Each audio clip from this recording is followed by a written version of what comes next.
Imagine grabbing just one random date on the calendar, like say July 15th, Okay, I'm with you. and checking in on a single person on that exact day for, 3 decades. Right, like a time lapse. Exactly. You wouldn't just see a schedule. You'd see the whole arc of a human life playing out in hyperspeed. And that is basically our mission for today's deep dive. Yeah, it's a really incredible way to look at history. It is. We are looking at this huge stack of source material tracking Don Bosco, the 19th century founder of the oratory, but we're looking exclusively at events that happened or right around July 15th from 1854 all the way to 1885. It is genuinely a brilliant way to slice historical data. I mean, by isolating this one midsummer window across 31 years, we completely bypass the usual day-to-day noise. Right. Instead, the sources give us a structural blueprint.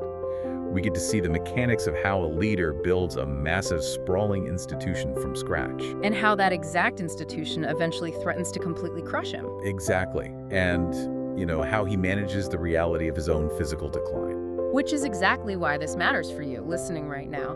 Because whether you are launching a startup or managing a massive team or just trying to keep a busy household from falling apart, this is basically a masterclass. Oh, absolutely. It's a masterclass in that friction between mission-driven passion and, well, biological limits. So let's get right into the early years. What's it? If we look at the July 15th between, say, 1854 and 1862, we see a guy who is just obsessed with the foundation. Obsessed is definitely the right word. Because in the mid-1850s, Don Bosco isn't trying to scale quickly.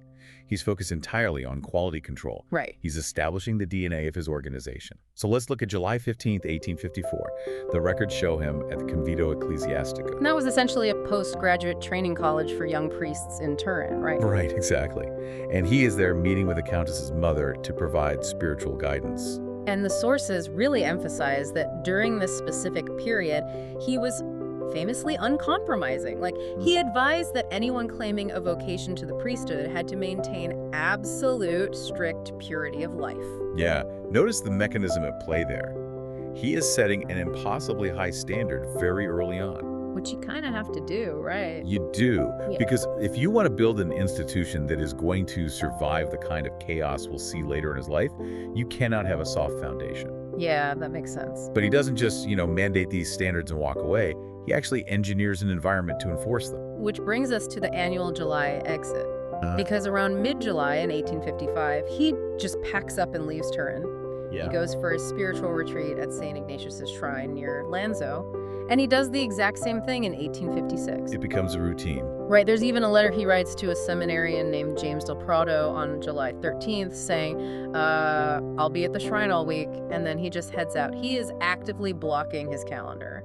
But look at who is actually on that calendar. Okay, what do you mean? Well, he is not going up to the mountains to isolate himself and find inner peace.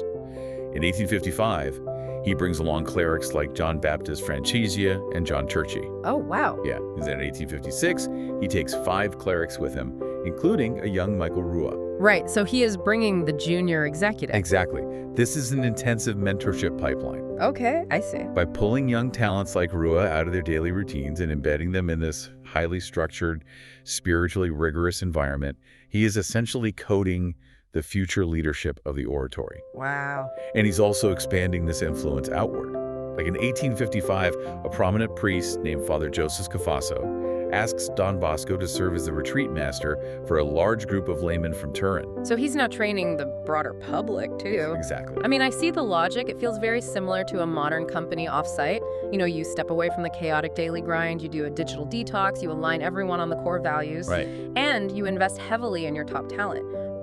And I really have a major bone to pick with this. Look at how he handles this in 1862. Uh-oh. Let's hear it. Well, on July 15th, 1862, the sources explicitly note that Don Bosco is physically ill and fatigued. Yeah, that's true. Yet he still drags himself and his clerics out of the oratory and up to St. Ignatius's shrine to lead the annual retreat. He does. My question is, if you are physically sick, isn't hauling a team up to a mountain shrine completely defeating the physiological purpose of rest?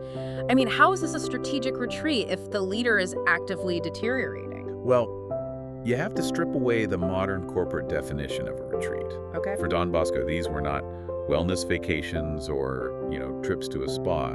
They were the primary operating system of the entire oratory. Wait, so the retreat isn't a break from the work, it is the work. Precisely.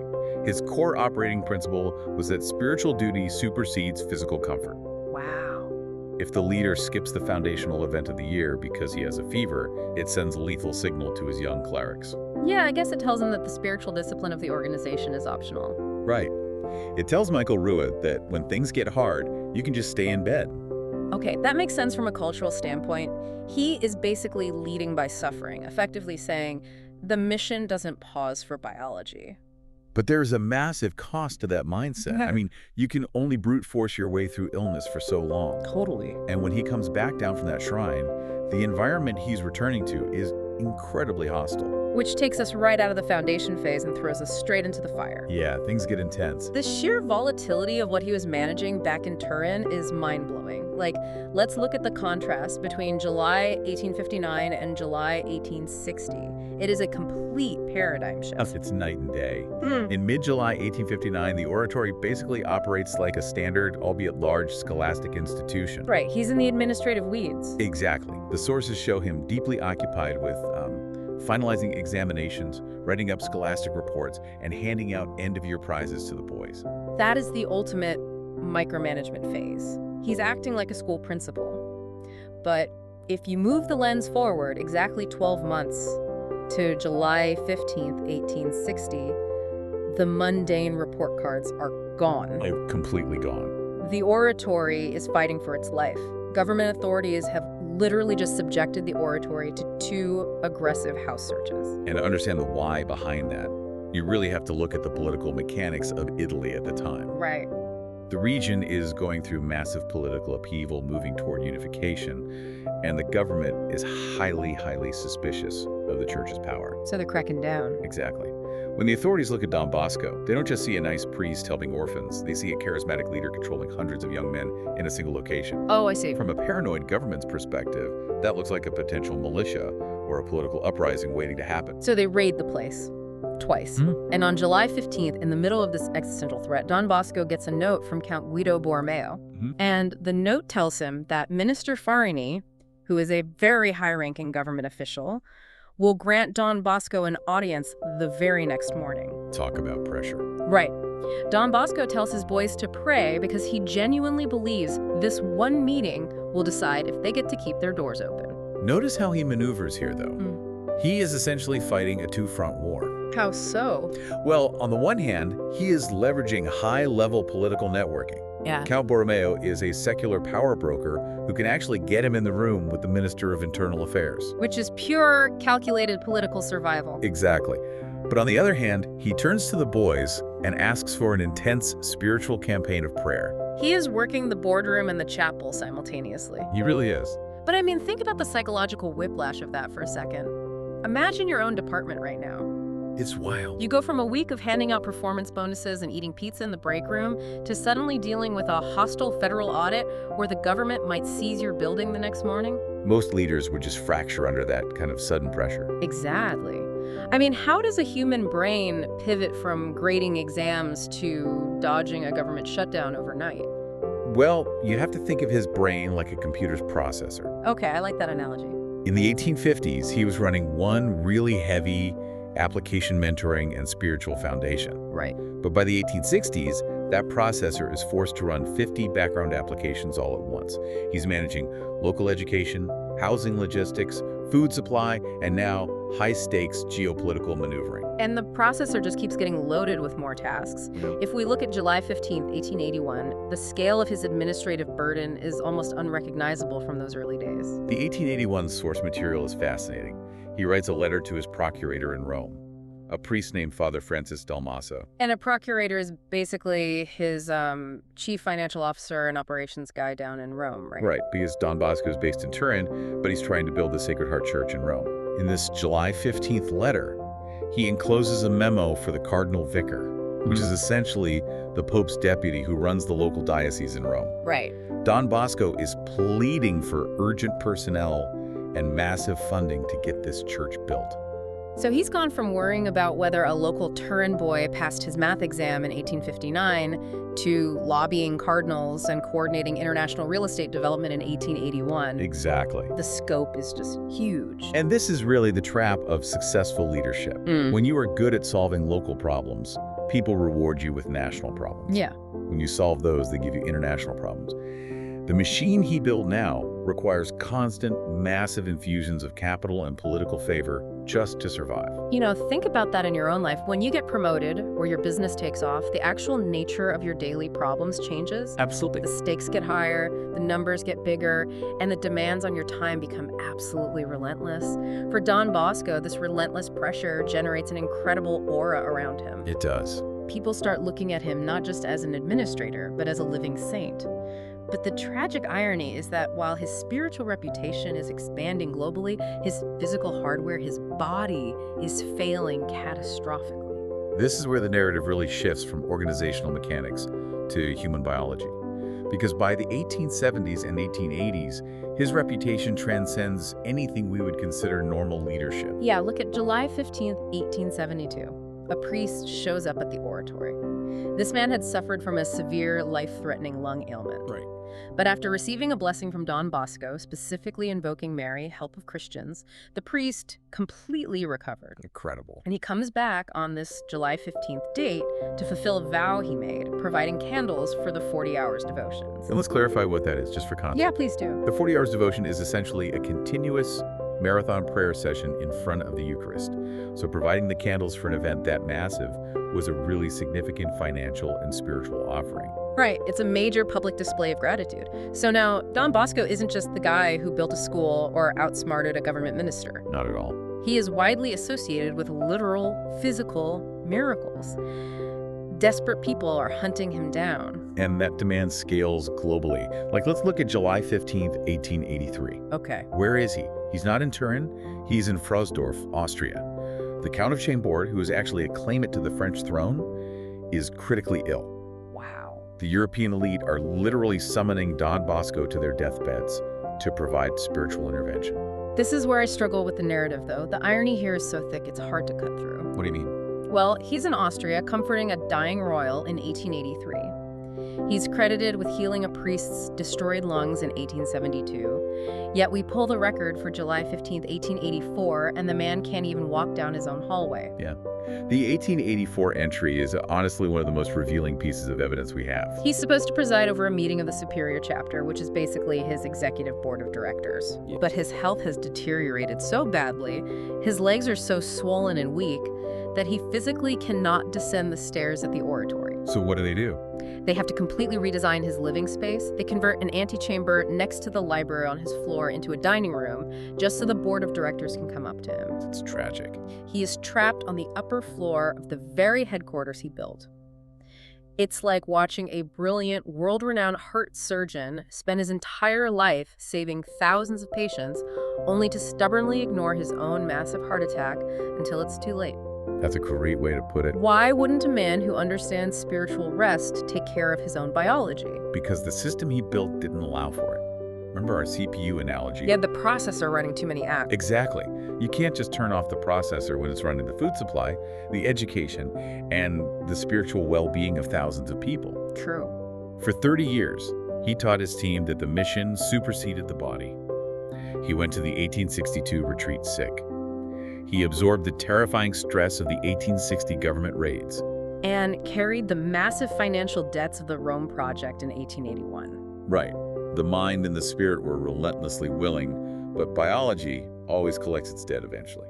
Which brings us to the final date in our collection, July 15th, 1885. The summer heat in Turin is absolutely oppressive. His workload hasn't diminished. But this time, something fundamental breaks. Yeah, the sources show that he is utterly, completely exhausted.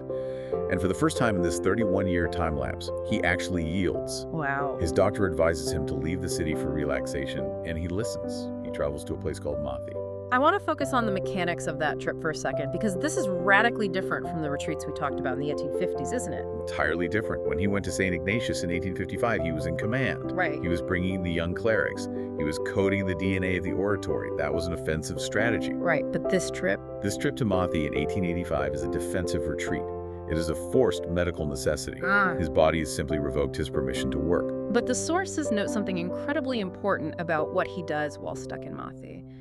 He doesn't just sleep. No, he doesn't. He spends his time reflecting on the entire history of the oratory, and more importantly, he starts intensely pondering its future mission. And that is the defining shift in the entire chronological arc. For 30 years, his primary cognitive mode was execution. Go, go, go. Exactly. Running the school, fighting the politicians, funding the churches, blessing the sick. But forced immobility completely changes your perspective. Yeah, it has to. In Mathi, he transitions from actively running the machine to finally grappling with how the machine will operate when he is dead. Wow. He has to look at the board of directors, guys like Michael Ruha, who he trained on those early retreats, and trust that the foundation is strong enough to hold without him. It is a staggering 31-year evolution. If we pull all these July 15 threads together, we start with a vigorous, uncompromising mentor in 1854, laying down strict rules. Yeah. We watch him morph into a geopolitical crisis manager in 1860, fighting off government raids while begging for prayers. And then into a global spiritual icon. Right, expanding infrastructure in Rome while getting summoned to Austrian castles. And finally, we see a frail, physically broken man in 1885, sitting in forced exile, finally planning for a world that won't include him. It perfectly illustrates how the nature of our responsibilities mutates over time. The energy and the tactics you use to launch a project in your 20s or 30s are completely different from the wisdom and the delegation you need to sustain it in your later years. So let's turn this back to you, the listener. If we pulled the records for a random day in your life, let's say July 15th, and looked at it over the last 10 years, what would the data show? It's a great thought experiment. How have the crises you manage evolved from simple local problems to complex, high-stakes issues? And as your workload has increased, are you still trying to brute force your way through illness and stress like Don Bosco did in 1862? Those are crucial questions to audit your own life with. But if we look really closely at the interplay between his physical collapse in 1884 and his reflection in 1885, I think there is an even deeper, almost uncomfortable question we have to grapple with. Okay, what is that? Think about the sheer momentum of a highly driven leader. Don Bosco never wanted to stop. Right. He had to be physically trapped upstairs and eventually forced out of the city by sheer biological failure before he sat still long enough to actually plan the future mission of his organization without him. Wow, yeah. It raises a fascinating paradox. If his body hadn't failed him, would he have ever stopped running the day-to-day operations? Probably not. We look at physical burnout as a failure, but in some ways, his biological collapse might have been the exact mechanism that saved the oratory. It forced the founder to let go. That's wild to think about. So, the question to leave you with is this. Are you building a life or a business that requires your physical presence every single day just to survive? And if you never hit a wall of absolute exhaustion, would you ever possess the wisdom to step back and let someone else lead? That is a heavy, essential thought to carry with you this week. Take a hard look at the foundation you're building and ask yourself if it can stand when you finally decide to sit down. Thanks for diving deep with us. We'll see you next time.